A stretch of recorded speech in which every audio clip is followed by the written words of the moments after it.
क्या आपको भी लगता है कि अर्थशास्त्र यानी इकोनॉमिक्स सिर्फ नंबरों, चार्ट्स और उबाऊ किताबों का खेल है?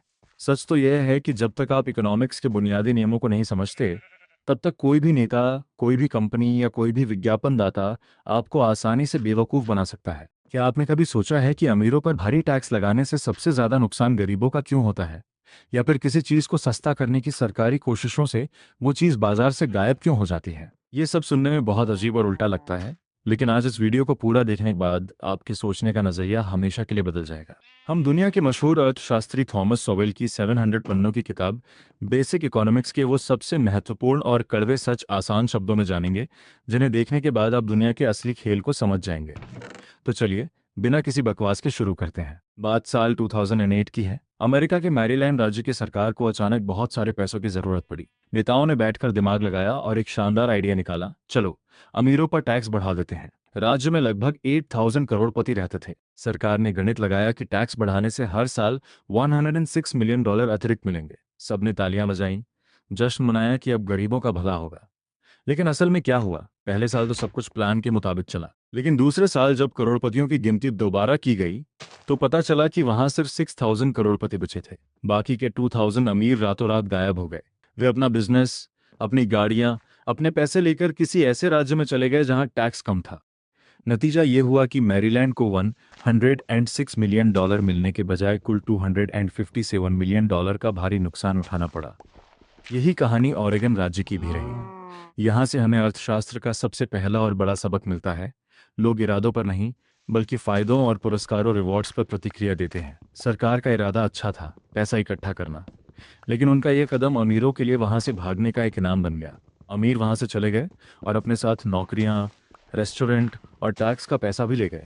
इसलिए चाहे आपका बिजनेस हो, रिश्ता हो या खुद की ज़िंदगी, कभी ये मत पूछिए कि आप लोगों से क्या करवाना चाहते हैं, बल्कि ये पूछिए कि आप उन्हें किस बात के लिए इनाम या सज़ा दे रहे हैं। मान लीजिए आपके पास सिर्फ 1,000 रुपये हैं। आप एक अच्छी शर्ट खरीदना चाहते हैं, दोस्तों के साथ फिल्म देखना चाहते हैं और एक शानदार डिनर भी करना चाहते हैं। क्या आप तीनों काम कर सकते हैं? बिल्कुल नहीं। अगर आप शर्ट खरीदेंगे तो फिल्म और डिनर छोड़ना पड़ेगा। इसी को अर्थशास्त्र की भाषा में ट्रेड ऑफ या अवसर लागत, अपॉर्चुनिटी कॉस्ट कहते हैं। इकोनॉमिक्स इस बारे में नहीं है कि आपके पास क्या है, बल्कि इस बारे में है कि आप अपने सीमित संसाधनों के साथ क्या फैसला लेते हैं।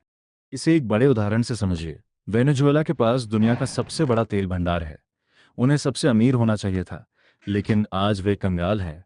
दूसरी तरफ स्विट्जरलैंड के पास जमीन के नीचे कुछ नहीं है, लेकिन वे दुनिया के सबसे अमीर देशों में से एक हैं। क्यों? क्योंकि उन्होंने अपने संसाधनों का सही इस्तेमाल करना सीखा। जब आप 40 लाख रुपए की चमचमाती लग्जरी गाड़ी खरीदते हैं, तो आप सिर्फ 40 लाख रुपए खर्च नहीं कर रहे होते। अगर आप वही पैसे एक सामान्य गाड़ी खरीदकर बचे हुए 25 लाख रुपए को कहीं अच्छी जगह इन्वेस्ट कर देते, तो 10 साल बाद उसकी कीमत 50 लाख और 30 साल बाद करोड़ों में होती। वह लग्जरी कार आपको सिर्फ अपनी कीमत की नहीं पड़ी, बल्कि उसने आपसे आपके भविष्य के करोड़ों रुपए छीन लिए। जब आप समय, पैसा या ऊर्जा कहीं भी खर्च करते हैं, तो हमेशा खुद से पूछिए, मैं इसे पाने के लिए और क्या क्या खो रहा हूँ। एक बहुत ही मशहूर ऐतिहासिक किस्सा है। सोवियत संघ के आखिरी राष्ट्रपति मिखाइल गोर्बाचेव एक बार ब्रिटेन के दौरे पर गए।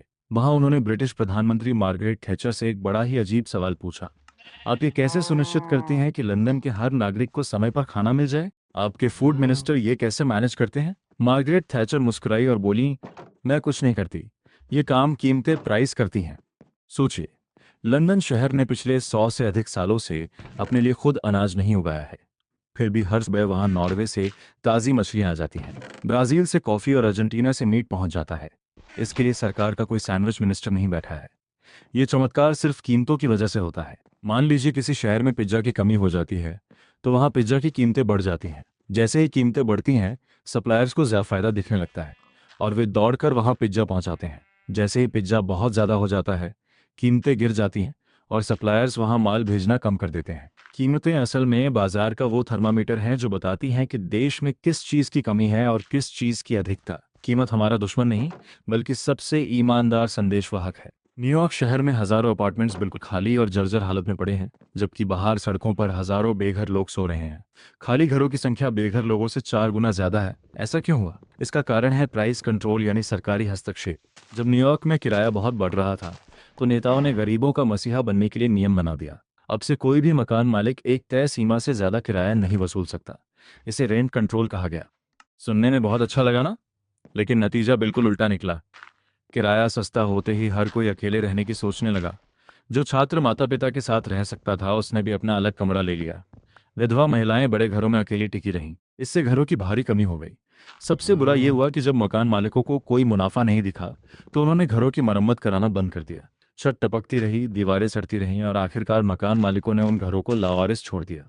ऐसा ही कुछ जिम्बाब्वे में हुआ जब सरकार ने जबरन अनाज की कीमतें बेहद कम कर दी। किसानों ने अनाज बेचना ही बंद कर दिया क्योंकि फसल उगाने की लागत मिलने वाली कीमत से कहीं ज्यादा थी। नतीजा, दुकानें खाली हो गईं और लोग दाने दाने को तरस गए। और जब भारत में सरकार ने किसानों की मदद के लिए गेहूं की न्यूनतम कीमत बहुत ऊंची तय कर दी तो किसानों ने जरूरत से ज्यादा गेहूं उगा डाला। लाखों टन गेहूं सरकारी गोदामों में सड़ गया जबकि देश के दूसरे हिस्सों में लोग भूखे मर रहे थे।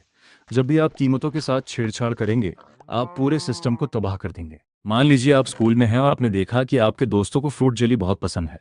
आप घर से जेली के पैकेट लाते हैं और उन्हें अच्छे दामों पर बेचकर मुनाफा कमाते हैं। ये मुनाफा आपको इशारा दे रहा है, बेटा ये काम सही है, इसे और करो। अब मान लीजिए आप अगले दिन किशमिश के पैकेट लेकर आते हैं, लेकिन कोई उन्हें मुफ्त में भी लेने को तैयार नहीं है। आपको भारी नुकसान होता है। ये नुकसान आपको इशारा दे रहा है, इसे तुरंत बंद करो। मुनाफा और नुकसान इकोनॉमी के ट्रैफिक सिग्नल्स हैं। मुनाफा हरी बत्ती है जो कहती है कि आगे बढ़ो, लोग इसे पसंद कर रहे हैं।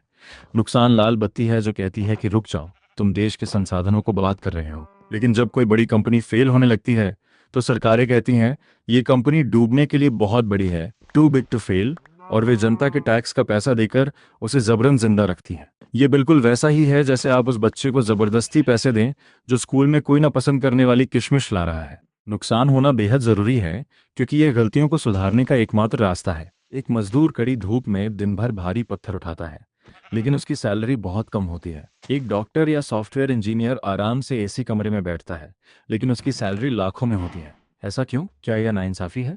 अर्थशास्त्र कहता है नहीं। आपको इस बात का पैसा नहीं मिलता कि आप कितनी मेहनत करते हैं या कितने घंटे काम करते हैं। आपको पैसा इस बात का मिलता है कि आप बाजार के लिए कितनी वैल्यू मूल्य पैदा कर रहे हैं। मान लीजिए आपका नींबू पानी का एक स्टॉल है। आप अपनी दोस्त मारिया को काम पर रखते हैं। मारिया बहुत तेज और मिलनसार है। उसके आने से आप हर घंटे 10 गिलास नींबू पानी ज़्यादा बेच पाते हैं जिससे आपको 100 रुपये का एक्स्ट्रा फायदा होता है। आप मारिया को आसानी से 7080 रुपये प्रति घंटा दे सकते हैं। अब मान लीजिए आप अपने दूसरे दोस्त राहुल को रखते हैं जो बेहद सुस्त है और फ़ोन चलाता रहता है। उसके होने से सिर्फ 2 गिलास एक्स्ट्रा बिकते हैं, यानी सिर्फ 20 रुपये का फायदा। अगर सरकार नियम बना दे कि राहुल को भी कम से कम 80 रुपये देने ही होंगे तो आप राहुल को नौकरी पर रखेंगे ही नहीं। आप खुद काम करेंगे या कोई मशीन लगा लेंगे। इसलिए अगर अपनी कमाई बढ़ानी है तो अपने समय की भीख मत मांगिए, बल्कि खुद को इतना कुशल स्किल्ड बनाइए कि आपकी वैल्यू बढ़ जाए। जब भी दो देशों के बीच व्यापार की बात आती है तो राजनेता ऐसे बात करते हैं जैसे कोई जंग चल रही हो। हम चीन से हार रहे हैं, वे हमारी नौकरियां छीन रहे हैं। लेकिन व्यापार कभी भी हार जीत का खेल नहीं होता। अगर ऐसा होता तो सदियों से देश आपस में व्यापार क्यों कर रहे होते? मान लीजिए आपके पास आधा सैंडविच है और आपके दोस्त के पास आधा पिज्जा। आप दो को एक दूसरे की चीज़ ज़्यादा पसंद है। आप आपस में आधा आधा बदल लेते हैं। क्या खाने की कुल मात्रा बढ़ी? नहीं। लेकिन क्या आप दोनों पहले से ज़्यादा खुश हैं? बिल्कुल हाँ। यही व्यापार की ताकत है। ये बिना नया सामान बनाए भी दोनों पक्षों की वैल्यू बढ़ा देता है। एक वकील जो 5000 रुपये प्रति घंटा कमाता है वो टाइपिंग भी बहुत अच्छी कर सकता है। लेकिन क्या उसे खुद अपनी फाइलें टाइप करनी चाहिए? नहीं। उसे 500 रुपये देकर एक टाइपिस्ट रखना चाहिए ताकि वह अपना कीमती समय बड़े केस सुलझाने में लगा सके। इससे देश की तरक्की होती है। व्यापार युद्ध नहीं, बल्कि आपसी सहमति से दोनों का भला करने का माध्यम है। तो दोस्तों, इस पूरी बातचीत का सबसे बड़ा सार यही है कि दुनिया भावनाओं से नहीं बल्कि अर्थशास्त्र के कड़े नियमों से चलती है। जब भी कोई नेता या कंपनी आपको कुछ मुफ्त या बहुत सस्ता देने का वादा करे तो समझ जाइए कि उसकी असल कीमत कहीं ना कहीं छुपी हुई है। इकोनॉमिक्स सीखने से शायद आप रातों रात अमीर ना बने, लेकिन एक बात की गारंटी है, कोई भी आपको दोबारा बेवकूफ़ नहीं बना पाएगा। अगर आपको ये वीडियो पसंद आई और आप ऐसे ही और बेहतरीन किताबों के आसान सारांश देखना चाहते हैं तो चैनल को अभी सब्सक्राइब करें और बेल आइकन दबाएं। अपने दोस्तों के साथ इसे शेयर करना ना भूलें। मिलते हैं अगले वीडियो में, तब तक सीखते रहिए और सजग रहिए। धन्यवाद।